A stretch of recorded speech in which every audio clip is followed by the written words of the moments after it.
Se eu te perguntasse o que é um clássico, o que tu responderias?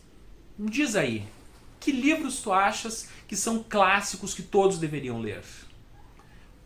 O que é um clássico da música? O que é um clássico da literatura? Ou, como diria Jardel, clássico é clássico e vice-versa.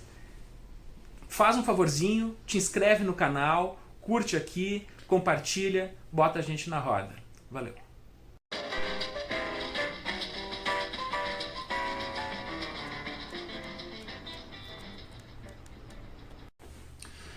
Olá! O papo hoje é sobre literatura. Mas eu não quero falar sobre um livro ou um autor. Eu gostaria de falar um pouco sobre aquela ideia que nós temos, assim, muito construída, eu acho, muito bem solidificada nos últimos tempos, da importância de ler os clássicos. É muito frequente essa expressão, clássicos da literatura, clássicos do cinema, clássicos da música, não é? Como um conjunto de obras, um conjunto de autores e de obras, os quais nós não podemos deixar de ler. Tá? Então, esta ideia de estabelecimento de um cânone literário é bastante antiga, ela faz parte da história da literatura e da história da cultura. Desde que nós começamos a falar sobre esse tema, existem preocupações de estabelecer assim, um conjunto de autores que nós devemos ler.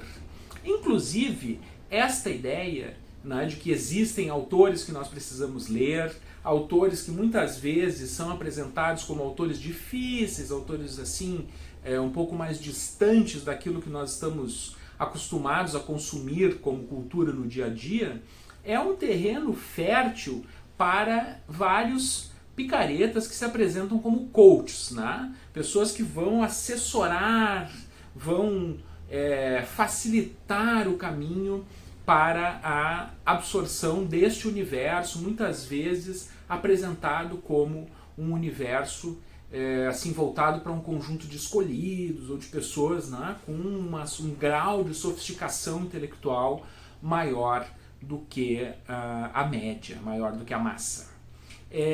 Bom, esta ideia é uma bobagem que já foi posta por terra inúmeras vezes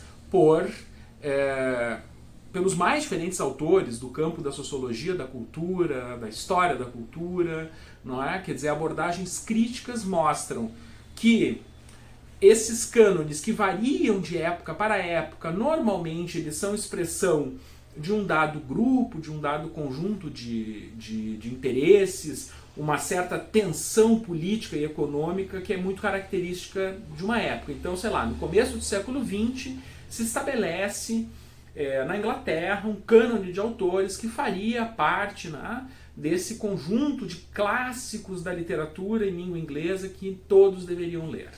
Bom, essa ideia ela é muito questionada contemporaneamente, né? Quer dizer, por que nós no Brasil ou na América Latina temos que se submeter a um cânone estabelecido na Europa de autores de língua inglesa e língua francesa, quando nós temos uma rica literatura em língua espanhola ou das inúmeras nações africanas ou da Índia, etc. Que é a perspectiva do multiculturalismo. Tá bem?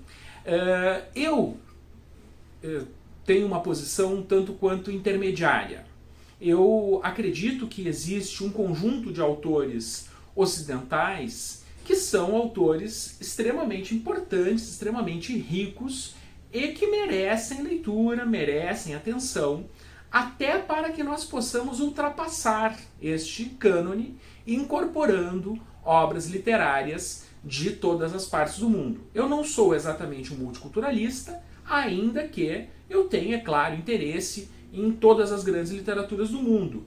As inúmeras literaturas africanas, a literatura produzida na Índia, na Ásia, nas Américas, enfim. Né? Eu acho que uma coisa não anula a outra, tá bem?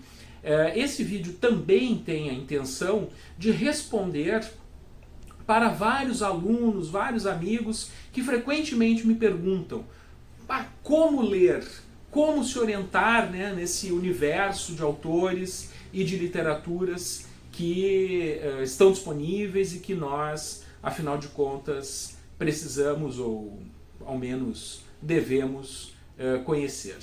Né?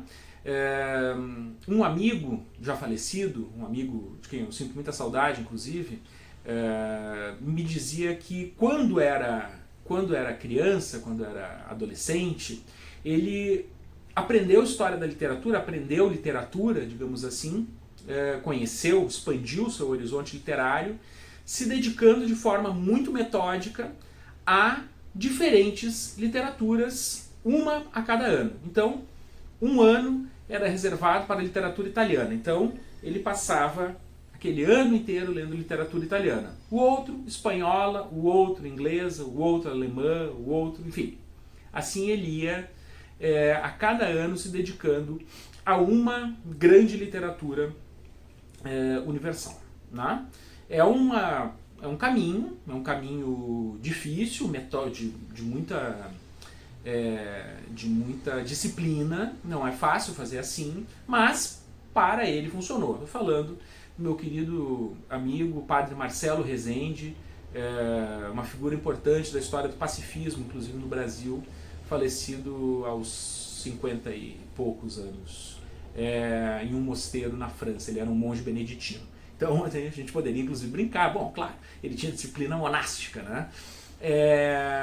Mas uma forma para superar, inclusive, limitações das escolas, eu vejo muitas escolas fazendo assim uma propaganda, né? Não, nós enfatizamos a literatura, nós enfatizamos as humanidades. Aí tu vais ver 3 leituras num trimestre. Os Miseráveis, Apanhador no Campo de Centeio e Um Certo Capitão Rodrigo. Pô, mas aí é uma coisa aqui, outra lá, não tem nenhuma sistemática, não tem nenhuma aglutinação, nem por tempo, nem por espaço, nem por tema. Fica um pouco nebuloso, né? Fica um pouco difícil. Mas para aqueles que querem um guia, querem um caminho, querem um método para ler, né? um quem é quem, digamos assim, da história da literatura, eu tenho 2 dicas. Eu tenho 2 dicas de 2 bons livros que nos ajudam a saber o que ler, né? E dão uma explicação, ele circunstancia, digamos assim, os autores que ele sugere.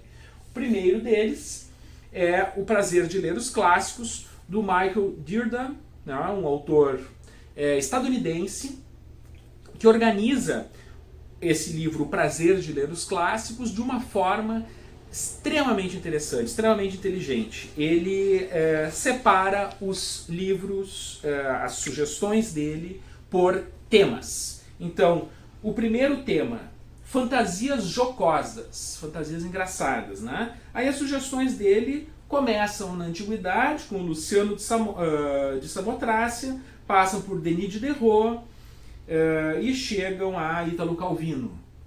Quer dizer, ele pega grandes autores que escreveram fantasias e vai mostrando ao longo da história da literatura diferentes autores, diferentes línguas e diferentes tradições, que dá aí uma cronologia interessante dentro desse tema, fantasias jocosas. E tem vários aqui, relatos de viagem, heróis de outro tempo, mistérios do amor, o modo como vivemos hoje, e cada um desses temas tem 5, 10 autores, 5, 10 obras elencadas que vão da Antiguidade ao século XX. É um modo interessante, né? Diferente de organizar um guia de clássicos, tá? Não te dá aquela sensação de que para conhecer a história da literatura tu tem que começar na Grécia e sair lendo até chegar ao século XX, que sempre parece distante, parece assim, uma jornada sem fim. Na verdade, devo dizer que a jornada ela não tem fim mesmo. Nós vamos passar a vida toda lendo e descobrindo novos autores, e enfim, é isso que nós queremos. Mas aqui é um caminho, eu acho que é um caminho temático, é um caminho diferente. Eu gostei muito de ler esse livro do Michael Dirda. E tem um outro, do Dietrich Schwanitz, um autor alemão, já falecido, que escreveu este Cultura Geral. Ele é um livro que não é uma história da literatura, ele é um livro sobre tudo. A pretensão dele é colocar aqui tudo que você deve saber. Então ele tem uma parte sobre história, um resumo de história geral, os grandes momentos da história geral que tu deves conhecer, sobre política, sobre literatura, sobre música, sobre artes visuais, sobre ciências. Quer dizer, cada parte do livro é dedicada a contar brevemente a história do conhecimento humano. Ele, ao contrário do Dirda, que tem um tom assim muito amigável, é um livro, assim, é um autor um certo relativismo, uma certa ironia, né? O Schwanitz é também muito irônico, você quer aquela ironia amarga, né?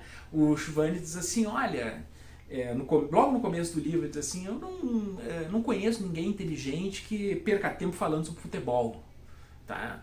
Quer dizer, temas que realmente importam são questões de história, de arte, de música, de literatura. Ele é um autor abertamente elitista, mas nem por isso um autor menos interessante, menos importante. Eu acho que ele é um grande provocador. E eu tenho certeza que aqueles que vencerem as 500 e poucas páginas do Schwanitz terão